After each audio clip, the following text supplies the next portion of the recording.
skautuðu í dag á línuskautum frá Þingvöllum og til Reykjavíkur, eða 50 km leið. Þeir eru að safna til að geta farið til Svíþjóðar og æft ísknattleik eða íshokkí.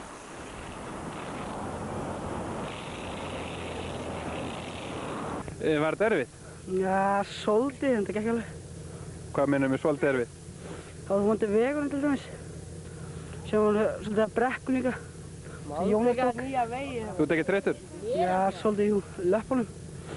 Reynir á fæturna? Já, ég er náttúrulega. En af hverju eru það þessu? Ég er að reyna að koma til Svíþjóðar í æfingabúðir í sumar. Að reyna að safna fyrir ferðasjóð. Og fenguðu mörg áheit? Já, slatta. Hvað safnast mikið, veistu það? Þú voru að spyrja þá. Það er yfir 300.000 kall hjá öllum. Og dugir það til þess að komast af stað? Ekki álega kannski. Maður haldi áfram að safna dósum. Og þrátt fyrir þessa löngu leið var ekki að sjá að strákarnir væru yfir sig þreyttir, en þeir sýna hér listir sínar. Það er bara að fá að þakka fólki sem styrkti okkur fyrir stuðningi.